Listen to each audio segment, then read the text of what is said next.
አምላክ አመሰሙኑ ለጥር በዛቲ ዕለት ኮነ ቅዳሴያ ለቤተ ክርስቲያን ዘቅዱስ አባ መቃርስ በገዳመ አስቄጥስ። አንድ አምላክ በሚሆን በአብ በወልድ መንፈስ ቅዱስ ስም ጥር 8 በዚህች ዕለት በአስቄጥስ ገዳም የአባ መቃርስ ቤተ ክርስቲያን በከበረና በተመሰገነ በእስክንድርያ ሊቀ ጳጳሳት በአባ ብንያምን እጅ የከበረችበት ሆነ። ከዚህም በኋላ መቆግዝ የሚባል አላዊ መለካዊ በአባ ብንያምን ላይ መከራ ደረሰበት። አባ ብንያምም ሸሽቶ ወደ ላይኛው ግብጽ ሄደ። 10 ዓመትም እስኪፈጸም በዚያ ኖረ። ከዚህ በኋላ ያን አላዊ መቆቅዝን እግዚአብሔር አጠፋው። ለአብያተ ክርስቲያናት ሁሉ ጸጥታ ሰላም ሆኖ አባ ብንያምን ወደ መንበረ ሲመቱ ተመለሰ። የአስቄጥስ ገዳም ሽማግሎችና መምህራን ወደ እርሱ መጡ። ወደ እርሳቸውም ሄዶ አዲስ ቤተ ክርስቲያን እንዲያከብርላቸው ለመኑት። እርሷም የከበረ የአባ መቃርስ ቤተ ክርስቲያን ናት። በታላቅ ደስታም ተነስቶ ከሳቸው ጋር ሄደ። የቤተ ክርስቲያኑንም መባረኪያ ጸሎት ጀመረ። መሰዋውንም በሜሮን ሊቀባ በጀመረ ጊዜ የክብር ባለቤት የጌታችን እጅ ከእርሱ ጋር ስትቀባ አየ። ከታላቅ ፍርሃት የተነሳ በግንባሩ ፍግም ብሎ ወደቀ። ከኪሩቤልም አንዱ አነሳው፣ እንዲህም አለው፣ ተነሳ፣ አትፍራ። ልዩ የሆነውን ስርዓት ለዚህ ቦታ ጻፍ። ይህ የእግዚአብሔር ምስጢር የሚፈጸምበት ነውና ማንም በትዕቢት ወይም መማለጃ በመስጠት እንዳይገባ በውስጡ በሚገባ ከሚሾም በቀር የሚደፍርና በውስጡ ከንቱ ነገርን የሚናገር አይኖር። የእግዚአብሔር መመስገኛ ቤቱ ነውና። ይህም ስርዓት በዚህ ቦታ እስከ ዘላለም የተሰራ ይሆናል። እነሆ ዘመን ይመጣል፣ የአባቶችንም ትእዛዝና ስርዓት ያፈርሳሉ። ይህም የከበረ ቦታ እንደ መሳለቂያ ቦታ ይሆናል። አባ ብንያምም ይህች የእግዚአብሔር ቤት የሰማይ ደጅ ናት አለ። ይህንንም ከኪሩብ ጋር ሲናገር ከቤተ ክርስቲያኒቱ በስተ ምስራቅ ተመለከተ። አንድ መልኩ የሚያምር ጽሕሙ የረዘመ ፊቱም እንደ መልአክ ፊት የሚያበራ ሽማግሌ አየ። ለአባ ብንያምም ደስ አሰኘውና በልቡም እንዲህ አለ፣ ከኤጲስቆጶሳት አንዱ ቢሞት በእርሱ ፈንታ ይህን ሽማግሌ ሾመዋለሁ። ኪሩብም እንዲህ አለው፣ ብንያሚን ሆይ ይህን አባት መቃርዮስን ኤጲስቆጶስን ታደርገዋለህ? እርሱ የሊቀ ጳጳሳት አባታቸው ነውና ዛሬ ከልጆቹ ጋር ደስ ይለው ዘንድ መጥቷልና። ከልጆቹም መንፈሳዊ ሹመት የሚሾም ወይም አለቃ የሚሆን አይታጣም። ከገዳማቱም የመንፈስ ቅዱስ ፍሬ አይታጣም። አባ ብንያምም ልጆቹ ብፁዓን ናቸው አለ። ኪሩብም እንዲህ አለ፣ ብፁዓንስ የሚባሉ ትእዛዞቹን ጠብቀው ፍለጋውን ቢከተሉ እነርሱ ከእርሱ ጋር አሁን ባለበት ክብር ውስጥ ይሆናሉ። ትእዛዞቹን ቢተላለፉ ግን ከእርሱ ጋር እድል ፈንታ አይኖራቸውም። አባ ብንያምም ኪሩብን እንዲህ አለው፣ ጌታዬ ሆይ በዚህ ነገር በልጆችን ላይ ተስፋ የሚያስቆርጥ ነገር አትናገር። ነገር ግን በሰብል ውስጥ አንዲት ቅንጣት የተረፈች እንደሆነ እግዚአብሔር በውስጧ በረከቱን ያደርጋል። እንዲሁም የፍቅር ቅንጣት በውስጣቸው የተገኘ እንደሆነ እግዚአብሔር ከመንግስቱ እንደማያርቃቸው እኔ አምናለሁ። ከአረጋዊው አባ መቃርስ ርኅራኄ የተነሳ ሊቀ ጳጳሳት አባ ብንያሚን አደነቀ። መልአኩ ኪሩብ እንዳዘዘው ያንን ስርዓት ጽፎ ለዘወትር መታሰቢያ ይሆን ዘንድ በቤተ ክርስቲያን ውስጥ አኖረው። እድሜው በደረሰ ጊዜ ረፍቱ በዚህ ቀን ይሆን ዘንድ የክብር ባለቤት ጌታችን ኢየሱስ ክርስቶስን ለመነው። እንዲሁም ሆነለት። ለእግዚአብሔር ምስጋና ይሁን፣ እኛንም በጸሎቱ ይማረን። ሰላም ለቅዳሴ ቤትከ በደ ብንያሚን ዘኮነ የማነ አምላክ ምስሌውን ዘይቀብም የሆነ ውሳጤ መቅደስከ ዛቲ መቃርዮስ አቡነ እይባ በትግል ኪሩብ ወሰነ ዘወቱ ትቤት ወዘቦ ህልያነ። ወበዛቲ ዕለት በዚችም ዕለት ለአባቶች ሊቃነ ጳጳሳት 37ኛ የሆነ የእስክንድርያ ሊቀ ጳጳሳት አባ እንድራኒቆስ አረፈ። ይህ አባት የሚራራ አዋቂ ሆነ። እርሱ የቤተ ክርስቲያንን መጻሕፍት ተምሮአልና። እርሱም ለእስክንድርያው ገዥ የአጎቱ ልጅ ነው።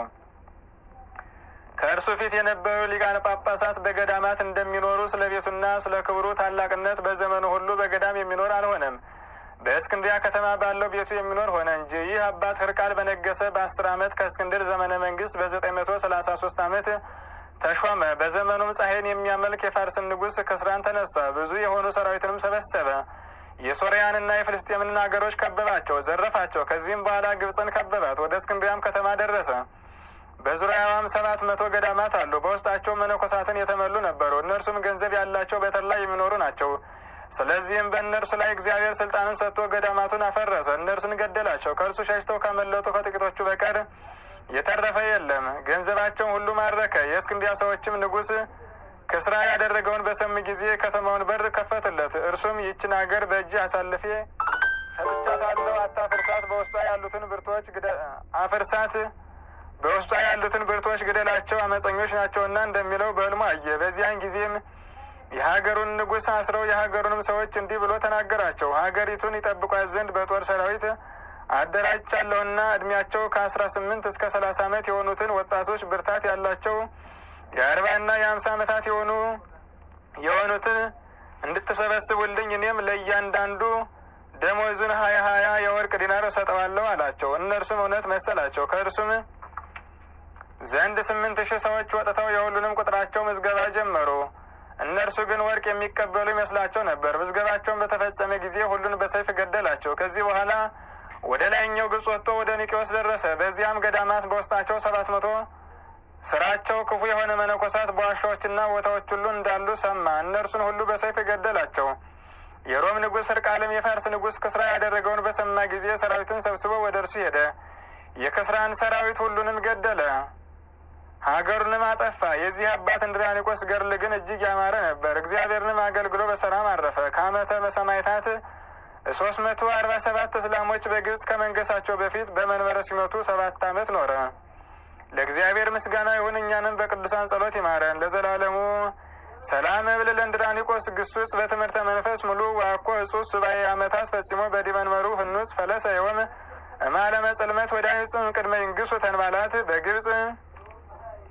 ወበዛቲ ዕለት በዚህች ዕለት የከበረ አባት የእስክንድርያ ሊቀ ጳጳሳት አባ ብንያምን አረፈ። እርሱም ለአባቶች ሊቃነ ጳጳሳት 38ኛ ነው። ይህ አባት ከእስክንድርያ ባርስት ከምትባል መንደር ከሀገሪቱ ከበርቴዎች ወገን ነው። ከእስክንድርያ ምዕራብ ከምትገኝ ገዳም ውስጥ ስሙ ቴዎናስ ከሚባል ከአንድ ቅዱስ ሰው ዘንድ ከታናሽነቱ ጀምሮ መነኮሰና የቤተ ክርስቲያንን መጻሕፍት ተማረ። ሁልጊዜ በበጎ ስራ ያድግ ነበር። በአንዲት ሌሊትም ብንያሚን ሆይ ደስ ይበልህ፣ በሃይማኖትህ በትር የክርስቶስን በጎች ትጠብቃቸዋለህና የሚለውን ራእይ አይቶ ለመምህሩ ነገረው። መምህሩም ሰይጣናት በትዕቢት እንዳያስቱ ተጠበቅ አለው። እርሱም በትሩፋት ላይ ትሩፋትን ጨመረ።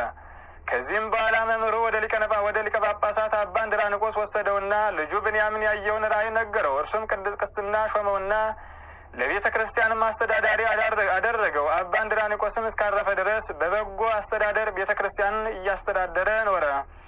ከዚህ በኋላ ይህ አባ ብንያሚን ሊቀ ጵጵስና ተሾመ። በተሾመ ጊዜም ታላቅ መከራ ደረሰበት። በእርሱ ላይም ታላቅ መከራ ከመድረሱ በፊት የእግዚአብሔር መልአክ ተገልጦ ከእርሱ የሚሆነው ሁሉ አስረዳው። እርሱም እንዲሸሽ ኤጲስቆጶሳቱም ከእርሱ ጋር እንዲሸሹ አዘዘ። በዚያን ጊዜም ቀድሶ ለሕዝቡ ሥጋውና ደሙን አቀበላቸው። በቀናች ሃይማኖትም እንዲጸኑ አዘዛቸው። እርሱ ከመልአኩ እንደተረዳ የሚሆነው ሁሉ አስረዳቸው። ከዚህ በኋላ ወደ ኤጲስቆጶሳቱ ሁሉ ወደ ገዳማት አለቆችም መላእክቶችን ላከ፣ እንዲሸሹም አዘዛቸው። እርሱም ወደ አባ መቃርስ ገዳም ወደ አስቄጥስ በረሃ ከዚያም ወደ ላይኛው ግብጽ ሄደ። አባ ብንያሚን ከእስክንድርያ ሀገር ከወጣ በኋላ ከሮም ንጉሥ ከሕርቃል ዘንድ የተሾመ መኮንን መጣ። እርሱም ሊቀ ጵጵስና የደረበ በአብያተ ክርስቲያናት ሁሉ ላይ የሰለጠነ ነው። ብዙዎችም ምናንም አሰቃያቸው። ስሙ አባ ሚናስ የሚባል የአባ ብንያሚንም ወንድም ይዞ አሰቃየው። በጎኖችም ውስጥ እሳት ጨምሮ አቃጠለው። ከዚህ በኋላ በባሕር ውስጥ አሰጠመው። በእነዚያ ወራቶች ንጉሥ ሕርቃል በሕልሙ እነሆ ግዙራን የሆኑ ሕዝቦች በላይ መጥተው በምድር ሁሉ ላይ ይነግሳሉ የሚለውን ራእይ አየ። ለንጉሡም አይሁድ እንደሆኑ መስሎት ነበር። ለወዳጆቹ ይህን ራእይ አስረዳቸው። ራእዩ ግን ስለ እስላሞች መንግስት የሆነች ናት። በዚያን ጊዜም ያቶብ ከሚባል ምድር መጥተው በሶርያ ምድር ነገሱ። በዚያም ወቅት የአጽ ልጅ ኦመር መጥቶ በግብጽ ላይ ነግሶ 3 ዓመት ኖረ። ወደ እስክንድርያ ሄዶ አፈረሳት። ብዙዎች ቤተ ክርስቲያናትንም አቃጠለ። ከታችኛው ምድር ከባህር ዳር ያለች የታወቀች የወንጌላዊ የቅዱስ ማርቆስን ቤተ ክርስቲያንን እንዲሁም በእስክንድርያ ሀገር ዙሪያ ያሉ ብዙ ገዳማትን አቃጠለ። በውስጣቸው ያለ ገንዘባቸውን ሁሉ ማረከ። ከዚህ በኋላ የጭፍራ አለቃው የቅዱስ ማርቆስን የቤተ ክርስቲያኑትን መርከቦች ወሰደ። እጁንም ወደ ሳጥን አስገብቶ ሲዳስስ የቅዱስ ማርቆስን ስጋ አገኘ። ታላቅ እንደሆነ አውቆ በመርከብ ውስጥ በክብር አስቀመጠው። ወደ አጽ ኦመር ግን የአባ ብንያሚን ስራ ስለምን እንደሸሸም ባወቀ ጊዜ መልእክትን ጻፈለት። እንዲህም አለው፣ ና አትፍራ፣ ወገኖችን አብያተ ክርስቲያናትንም አስተዳድራቸው። አባ ብንያምም ሕርቃል በነገሰ በ10 ዓመት እስላሞች በነገሱ በ7 ዓመት ከሸሸበት ቦታ መጣ። ወልደ አጽ ኦመርም አባ ብንያሚን በታላቅ ክብር አከበረው። አብያተ ክርስቲያናቱና ገንዘባቸውን የካህናትን ምድራቸውን እንዲሰጡት አዘዘለት። በ5 ሀገሮች ላይ ነግስ ዘንድ ወደ ምዕራብ ሀገር ሄዳለሁና ሄደ ስለ እኔ ጸልይልኝ፣ በተመለስኩም ጊዜ የምትሻውን ሁሉ አደርግልሃለሁ አለው። አባ ብንያሚን እግዚአብሔር መንገድህን ያቀናልህ አለው። በእርሱ ላይ የሚሆነው ሁሉ ነገረው። በዚያም ጊዜ መርከቦቹን እንዲያቀርቡለትና እንዲሄድም ፈለገ። በወደብ ውስጥ መርከቦችን አዘጋጁለት። ያችንም የወንጌላዊ ማርቆስ ራስ በውስጧ ያለበትን መርከብ በገመድ አስረው ጎተቷት፣ ግን አልወጣችም። መርከበኞቹ ሁሉ ተሰብስበው ቢስቧት ከቦታዋ አልተንቀሳቀሰችም። የመርከቡን ሹም ፈራ፣ በውስጧ የቅዱስ ማርቆስ ራስ ስላለባት ስለዚያች መርከብ ለዑመር ነገረው። ዑመርም ለአባ ብንያምን ይህን ነገረው። ቅዱስ ማርቆስም ለአባ ብንያሚን በሕልም ተገለጠለትና ቦታ አዘጋጅልኝ አለው። አባ ብንያሚን በሰማ ጊዜ ተነስቶ ወደ መኮንኑ ሄደ። በመርከቡ ውስጥ ያለችው የከበረ የወንጌላዊ ማርቆስ ራስ እንደሆነች አስረዳው። ከዚህ በኋላ አባ ብንያምን የከበረ ማርቆስን ራስ ከመርከብ ውስጥ አውጥቶ ወሰዳት። በዚያን ጊዜ መርከቢቱ ከወደቡ ወጣች። ገዢው መኮንን ዑመርም ይህን አይቶ እጅግ አደነቀ። ብዙ ገንዘብም ሰጥቶ ለከበረ ማርቆስ ቤተ ክርስቲያን እንዲሰራለት አዘዘው። ያማረች ቤተ ክርስቲያንም ሰራ። የቅዱስ ማርቆስን ስጋ ራሱንም በውስጡ አኖረ። ይህ አባት ብንያሚንም አረማውያንን ስለማስተማር እጅግ ታጋይ ሆነ። ከእነርሳቸውም ብዙዎችን ወደ ቀናች ሃይማኖት መለሳቸው፣ አጸናቸውም። በዚህ አባት ዘመን ከእርሱ አስቀድሞ እንደ እርሱ ያልሆነ እጅግ ታላቅ የሆነ ረሃብን እግዚአብሔር በሀገሩ ሁሉ አመጣ። ቁጥር የሌላቸው ብዙ ሰዎችም ሞቱ። በሀገሩ ሜዳዎችና ገበያዎች ውስጥ የወደቁ ሆነው። ከዚህም በኋላ አባ ብንያሚን ለ2 ዓመት ያህል እግሩን ታመመና በሰላም አረፈ። የሹመቱም ዘመን 39 ዓመት ሆነ። ለእግዚአብሔር ምስጋና ይሁን፣ እኛንም በጸሎቱ ይማረን፣ በረከቱ ከእኛ ጋር ትኖር ለዘላለሙ።